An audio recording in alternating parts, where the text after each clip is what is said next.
auprès de Jésus et il vit le démoniaque. Il fait auprès de Jésus et il vit le démoniaque.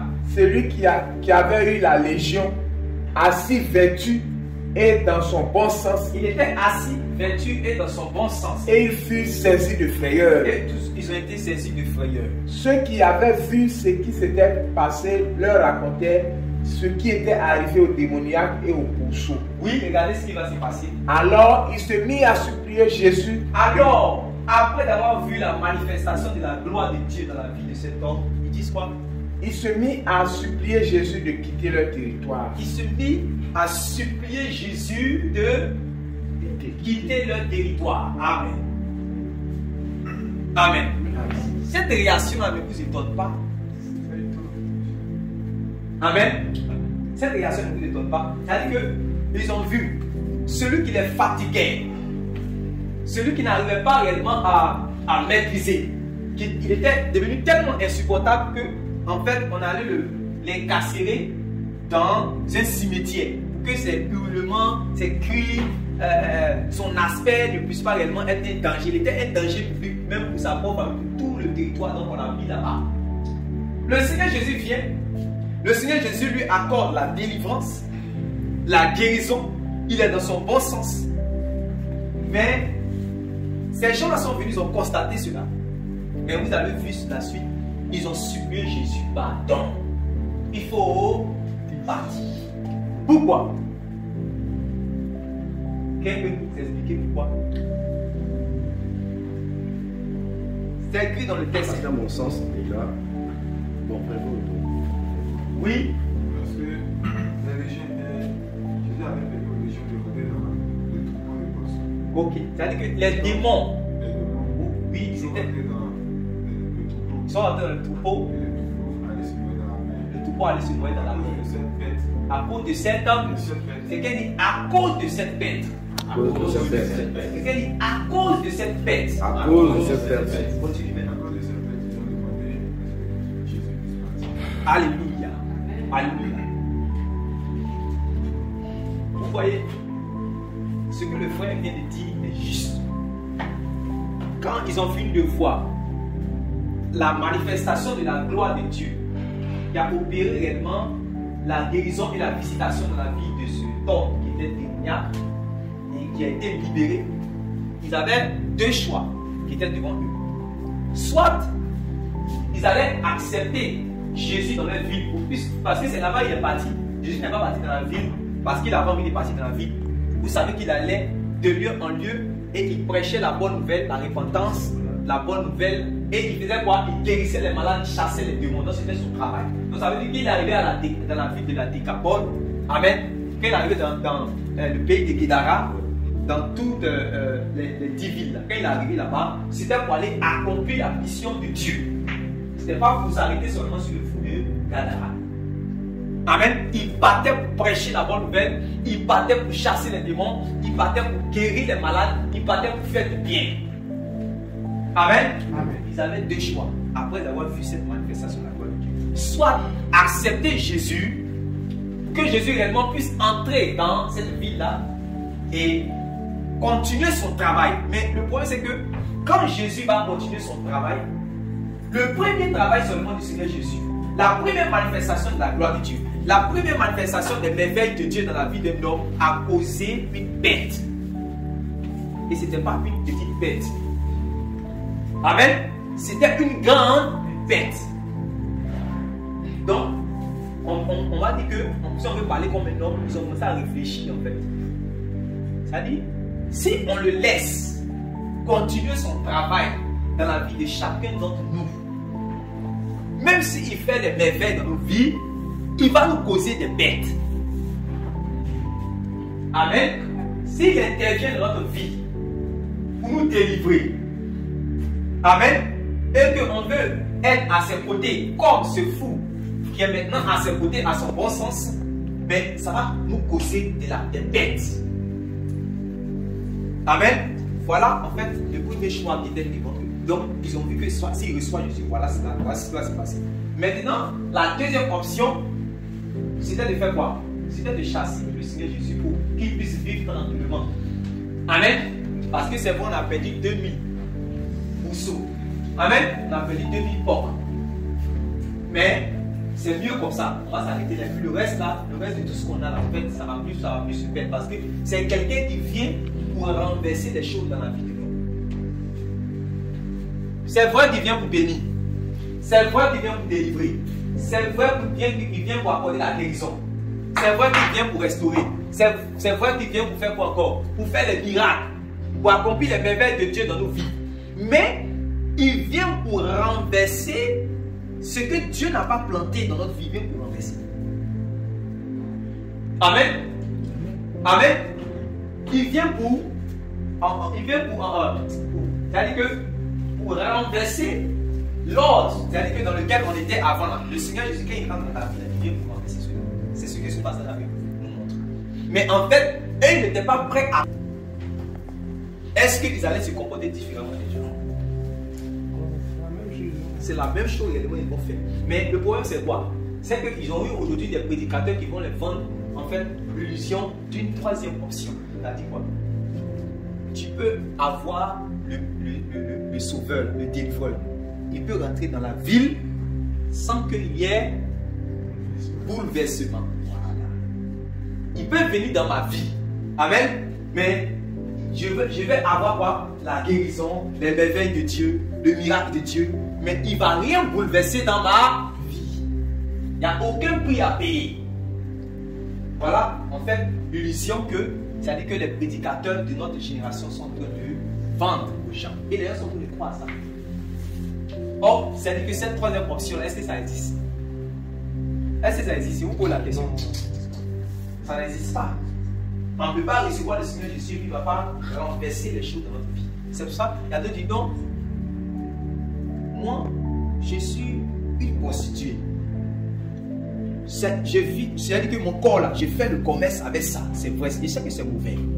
Mais c'est avec ça que je paye l'école de ma petite soeur. J'envoie les satéries. Ma famille sont très pauvres. Chaque mois, je paye satéries 12 500 francs. J'envoie aussi l'argent de mes petits frères. J'envoie, comment on appelle ça, l'argent à ma mère. Il est écrit dans la Bible au nom de ton père et ta mère. C'est ce que je fais. J'honore mes parents. Même si je sais que ce que je fais, ce n'est pas bon. Mais c'est avec ça que je peux m'occuper. Je peux me faire du bien avec cela. Que je n'ai pas le choix. C'est avec ça aussi que je peux payer. Ce que tu dis là, c'est vrai. Je suis d'accord. Ce que tu dis là, c'est la vérité. En tout cas, ce que tu es en train de dire, c'est je crois. C'est vrai, je crois. Mais ça là, en tout cas, mais qu'est-ce que je vais manger? Où je vais habiter? Qui va donner l'argent à ma maman? Qui va s'occuper de ma petite soeur? Et elle va dire, à cause de ça, en tout cas, vraiment, c'est bon. Vous n'avez pas encore entendu ces choses-là? Plusieurs. Vous n'avez pas encore entendu ça? C'est pour ça que je vous ai dit que ce que vous avez vu avec les gens des Gadara, c'est comme ça que les gens se comportent. Amen? C'est comme ça aussi les gens se comportent. Seulement que, c'est-à-dire que ce n'est pas la même manière de chasser Jésus. Elle va continuer peut-être à faire des prières. Elle va continuer peut-être à... Et puis elle va trouver même dans cette génération des gens qui vont lui faire croire que réellement elle est l'enfant de Dieu tout en étant prostituée. Elle va avoir le nom du Seigneur dans la bouche. Les Gadariens l'ont chassé directement. Mais les gens vont venir vendre l'illusion aux gens que, c'est-à-dire, vous pouvez rester tel que vous êtes.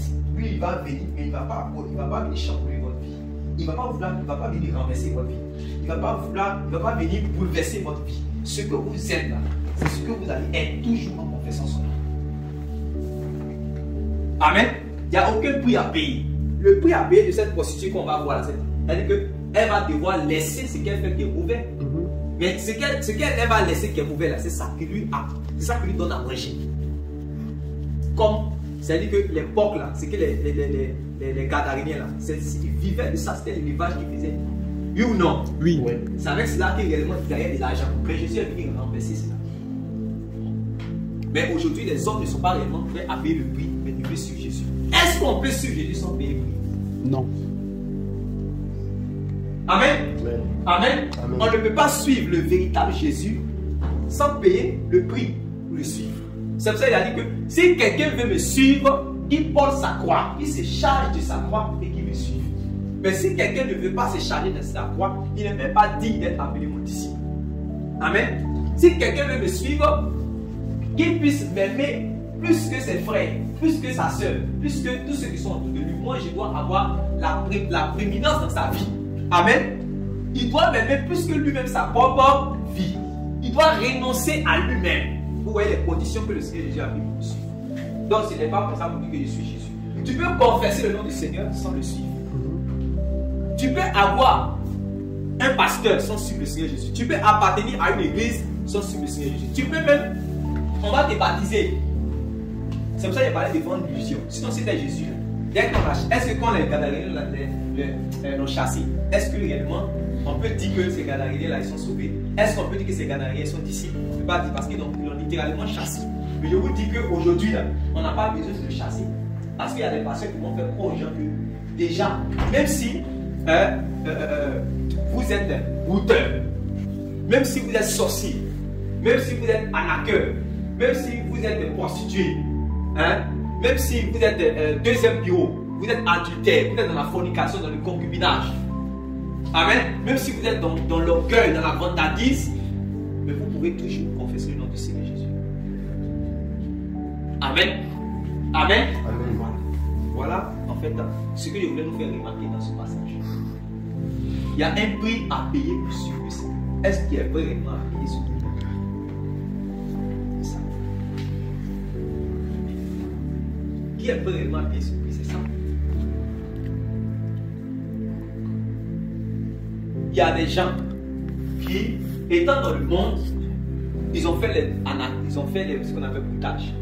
Ils ont gagné peut-être 5 millions. Ils ont commencé à mener une vie de luxe. On a commencé à les respecter dans le quartier.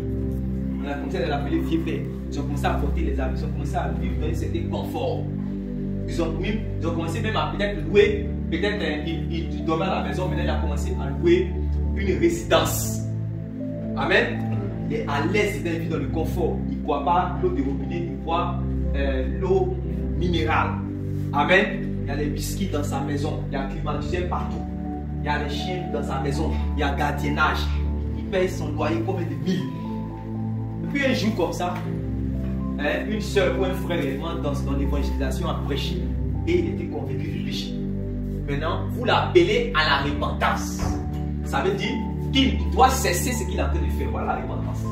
Et vous l'appelez aussi à la conversion. Ça veut dire que non seulement il doit arrêter ce qu'il est en train de faire, mais il doit maintenant commencer à suivre Dieu selon ses voies. Amen. Or, s'il arrête ce qu'il est en train de faire, c'est-à-dire que son train de vie là, ça va faire quoi? Ça va descendre. Ça va descendre, ça va Ça va changer. Amen. Lui qui buvait l'eau minérale, il va commencer à boire l'eau de Robinet. Lui qui se lavait avec Roger Cavaillès, il va commencer peut-être à se laver avec Cava. Oui. Ouais, c'est le bouleversement que Jésus fait dans la vie de quelqu'un. Amen. Amen. Amen. Voilà. Or, il y a des gens qui sont en train de prêcher au dehors. Arrêtez de souffrir. Amen. Il y a des gens qui sont en train de dire, qui sont en train de prêcher au dehors que avec Dieu, il n'y a pas de problème. Avec Dieu, on ne peut pas échouer. Un enfant de Dieu ne peut pas échouer. Toi, tu es enfant de Dieu, tu vas au marché ici avec nous, il y a nos tomates, nous tous. Mais comment toi, tu es enfant de Dieu, ta tomate est encore là sur la table? C'est pas normal. C'est comme le chant, il y a un chant qui dit c'est pas normal, c'est pas normal, c'est pas normal, c'est pas normal. C'est des chansons ça. C'est pas normal, c'est pas normal, c'est pas normal. Depuis ça, c'est pas une chanson, c'est pas une chanson de Jésus. Excusez-moi, moi quand je parle. C'est pas normal, c'est pas normal. Écoutez une chanson, moi une fois j'étais dans le taxi, j'ai dit mais ça c'est pas. C'est ça qui crée l'envie, la haine, la jalousie même. Et puis ça fait naître en fait une fausse espérance dans le cœur des gens. Ce que Dieu ne l'a pas promis aux gens, c'est qu'on commence à espérer à ça. Il dit non, ils vont prendre les passages de l'Ancien Testament où on dit, l'Ecclésiaste dit, il y avait des rois qui sont en train de marcher et puis des esclaves qui sont situés chez vous. Voilà. En fait, le sage il fait une remarque sur la terre. Ça n'a rien à voir avec le royaume de Dieu, ça n'a rien à voir avec les chrétiens, non. Il fait une remarque sur la terre. C'est comme aujourd'hui. Il y a des gens qui ne sont pas à l'école. Oui ou non? Oui. Mais aujourd'hui, là, les gens même dans vos commentaires vous disent que c'est eux là les enfants de Dieu. Ils sont rien comme ça, ils n'ont pas peut-être fait telle chose, mais vous les voyez souvent à la tête. Vous les voyez ceux qui sont milliardaires. Ça c'est une remarque de celui qui était le sage, qui a vu les choses qui se passent. Il dit que non, ça ce n'est pas normal. Mais qui vous a dit que ça veut dire que quand toi tu es enfant de Dieu, il faut que tu sois forcément à la tête, il faut que tu sois partout. C'est toi qui dois être le premier, puis les autres vont être les derniers. Sinon, c'est pas normal. Sinon, ce n'est pas normal. C'est ça vous chantez là. C'est pas normal, c'est pas normal, c'est pas normal, ça vous chantez. C'est ça. Et donc, c'est ça. Donc, ça fait naître en fait, ça veut dire que les gens sont dans l'illusion. Ils sont dans l'illusion. Donc, c'est dit que s'ils sont dans une situation, c'est que ce n'est pas normal. C'est que ce n'est pas normal, c'est que ce n'est pas normal. Donc, ils cherchent là où ils vont avoir rapidement la solution. Si je suis enfant de Dieu, que je suis célibataire, c'est pas normal. Donc il faut que je cherche là où il y a le miracle en 48 heures.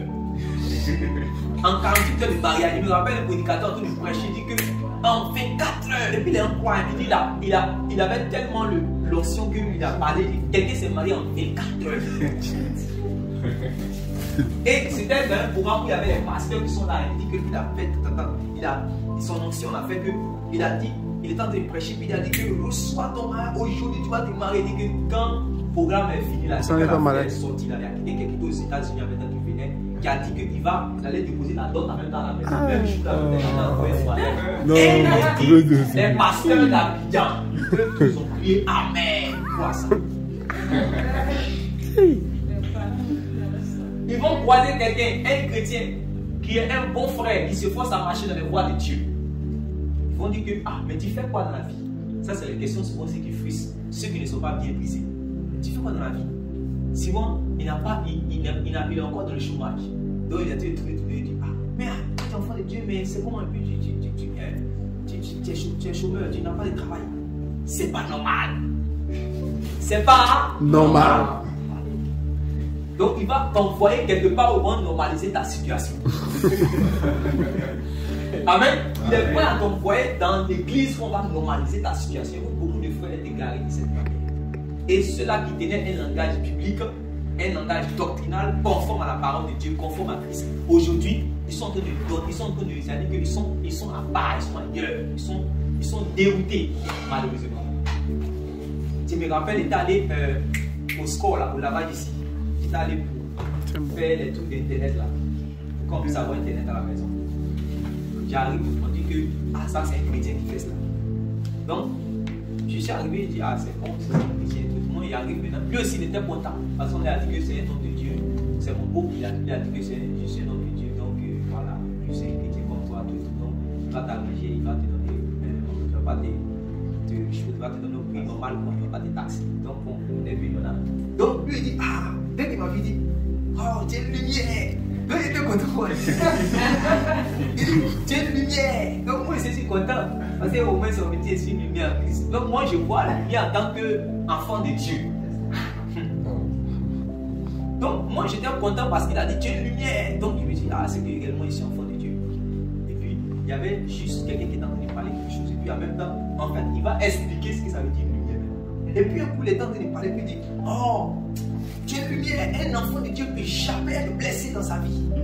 Parce qu'en fait, c'est comment on appelle ça même, c'est au score. Donc, le langage qu'on parle là, c'est le jargon douche. Donc, quand il dit blessé, en fait, ça veut dire qu'il ne peut jamais être dans la galère, il ne peut jamais être dans le manque. Donc, une fois que tu es une lumière, tu es toujours riche. C'est ce que Jésus a dit. C'est comme ça qu'il faut séduire les gens dans cette dernière heure. Donc, celui de la lumière, on lui les chante dans une grande église. Dans une grande église dans cette nation ici. Les chants principaux là-bas. C'est ce qu'il a l'habitude d'entendre, ça qu'il a formaté. Donc, chez lui, quand on dit que c'est la lumière du monde, ça veut dire qu'en réalité, tu ne fais jamais dans le manque. Ça veut dire que l'apôtre Paul, lui, il était dans les ténèbres. Ça veut dire que Jean, l'apôtre aussi, était dans les ténèbres. Ça veut dire que Pierre était dans les Ténèbres. parce que eux, ils ont vécu le manque. Si vous lisez 1 Corinthiens chapitre 4, à partir du verset 12, à partir du verset 8, il va parler que les apôtres même étaient les derniers. Amen. Amen. Amen. Il dit qu'ils ont souffert le manque, ils ont souffert la faim, ils ont souffert la nudité. Amen. Amen. On pouvait dire aussi c'est pas normal. Amen. On pouvait dire c'est pas normal. Mais ils ont souffert cela. Même Jésus est le maître. Vous n'avez pas vu qu'à un moment il dit que le Fils de l'homme n'a pas d'endroit où il va reposer la tête.